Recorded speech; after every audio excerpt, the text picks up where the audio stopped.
ఇప్పుడే కమిషనర్ గారికి రిప్రజెంటేషన్ ఇవ్వడం జరిగింది. ఏదైతే హరీబరీగా ఏ ఆలోచన లేకుండా ప్రాక్టికల్గా గ్రౌండ్ రియాలిటీగా పోకుండా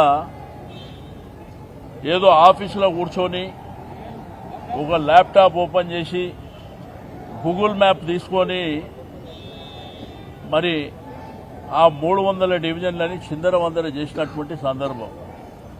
నేను ఈ ప్రభుత్వాన్ని అడిగేది, ఎందుకు మీకు ఆ తొందరపాటు? ఈ గ్రేటర్ హైదరాబాద్ పరిధిలో 150 మున్సిపల్ డివిజన్లు ఉన్నాయి.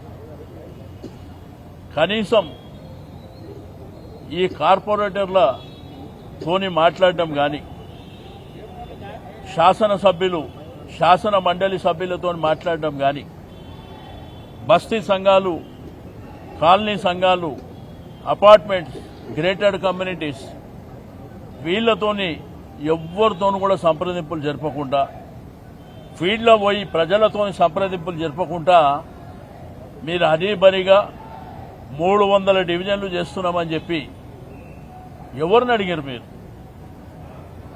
ఇది సైంటిఫిక్గా లేదు కాబట్టి. రెండోది, కొన్ని హిస్టారికల్ నేమ్స్ కూడా దాంట్లోకి తొలగించి వేరే పేర్లు పెడుతూ, అవన్నీ అంశాల విషయంలో మరి కమిషనర్ గారికి రిప్రజెంటేషన్ ఇవ్వడం జరిగింది. రేపు కౌన్సిల్లో కూడా మరి బలంగా మా పార్టీ పక్షాన మా కార్పొరేటర్లు, మా శాసనసభ్యులు, మా శాసన మండలి సభ్యులు కూడా మరి ప్రజల పక్షాన మాట్లాడడం జరుగుతుంది. ఇది రాజకీయ పార్టీలకు, ప్రజాప్రతినిధులకు సంబంధించిన వ్యవహారం కాదు. ఇది టోటల్గా ప్రజలకు సంబంధించినటువంటి అంశాలు. ఇప్పుడే గ్రేటర్ హైదరాబాద్ మున్సిపల్ డివిజన్ 150 డివిజన్లకే మరి ప్రాపర్గా అధికారులు లేరు.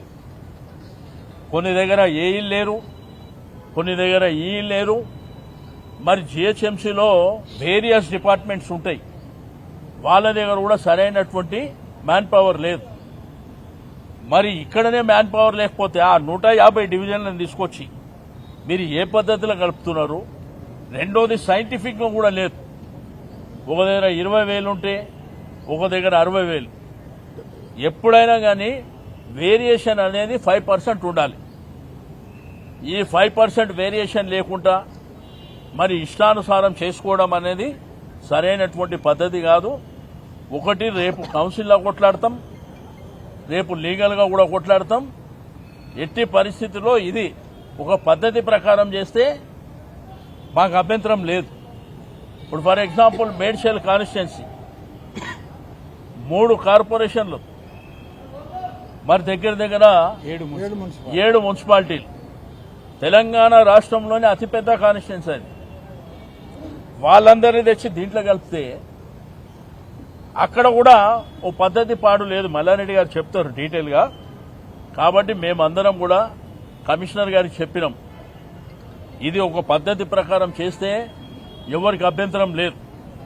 మొన్న కూడా మీరు కౌన్సిల్లో చూసిరు, మా కార్పొరేటర్లకంతా గుడ్ న్యూస్ అని చెప్పి ఏదో కార్పొరేటర్లకు 2 కోట్ల రూపాయల డెవలప్మెంట్ అని చెప్పారు. వాళ్ళ టర్మ్ ఉంది ఫిబ్రవరి వరకు. ఇప్పుడు వాళ్ళు అడుగుతానంట ఇన్ఛార్జ్ మినిస్టర్ చూస్తాడంట, ఎవరో ఇన్ఛార్జ్ చూస్తారంట. అంటే పుణ్యకాలం అయిపోయే వరకు వెయిట్ చేయాలా? ప్రజలు సఫర్ అవుతారు. ఎందుకంటే భారీగా వర్షాలు వచ్చినాయి, రోడ్లన్నీ డ్యామేజ్ ఉన్నాయి, చాలా అవసరాలు ఉన్నాయి. కాబట్టి ఈ విషయాలన్నీ. మూడోది, ఫ్లెక్సీల విషయంలో కూడా చెప్పినాం. ఫ్లెక్సీలు హైదరాబాద్ సిటీలో మీరు అందరూ చూస్తున్నారు. ఇది యూనిఫామ్గా అందరికీ ఉంటే అబ్జెక్షన్ లేవు రూల్స్. వీళ్ళు కానీ హైదరాబాద్ కానీ వాళ్ళు మా పార్టీకి సంబంధించినటువంటి ఫ్లెక్సీలు మాత్రమే తీస్తున్నారు, చించేస్తున్నారు. మీరు కూడా టీవీలో చూసారు, పేపర్లలో చూస్తున్నారు.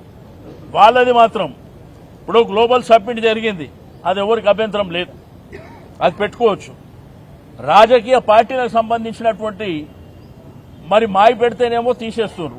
మా పార్టీ ఆఫీస్ దగ్గర కూడా మరి రాత్రి 3 గంటల రాత్రి వచ్చి తీసేస్తున్నారు. వారి కమిషనర్ గారు చెప్పినాం, ఒకవేళ యూనిఫామ్గా లేకపోతే మీరు జించేస్తే మేము డైరెక్ట్గా వాళ్ళే చింపేస్తామని కూడా చెప్పినాం.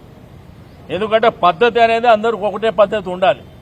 కాబట్టి అది కూడా యూనిఫామ్గా డిసిషన్ తీసుకొని మరి వాళ్ళు అనౌన్స్ చేయమని చెప్పినాం.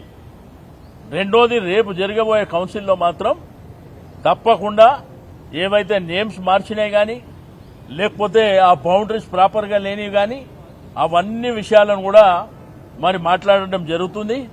మరి నిన్నటి నుంచి శ్రవణ్ గారు అదే పనిలో అదే కార్యక్రమాలలో ఉన్నారు కాబట్టి వారు కొంత ఇంకా డీటెయిల్గా చెప్తారని చెప్పి వారి తర్వాత మల్లారెడ్డి గారు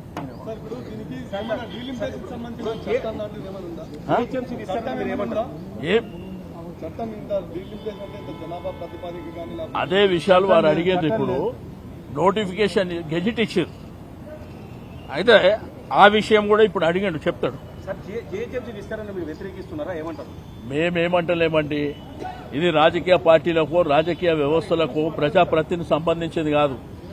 ప్రజల అవసరాలకు అనుగుణంగా చేయాలనేదే మా డిమాండ్. మేం దేన్ని వ్యతిరేకించేది లేదు. ఒక పద్ధతి ప్రకారం ఒక సిస్టమ్ ప్రకారం ప్రజల్ని కాన్ఫిడెన్స్ లోకి తీసుకొని చేయమని చెప్తున్నాం. అంతేగాని గుడ్డిగా దేని పడితే దాన్ని వ్యతిరేకించాం మేము. కానీ మీరు చేసే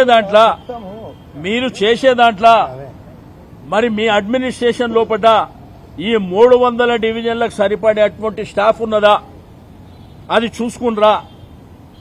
అది కదా హరిభరిగా ఏదో 300 డివిజన్ అనౌన్స్ చేస్తా కాదు కదా.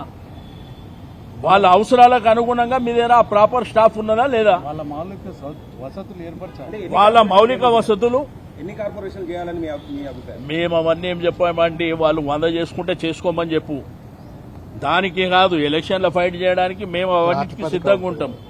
నేను 303 చేస్తావా 10 చేస్తావా వాళ్ళ ఇష్టం. కానీ ప్రజల అవసరాలకు అనుగుణంగా అక్కడ ఉన్న మౌలిక సదుపాయాలకు అనుగుణంగా జరగాలనేది మా డిమాండ్.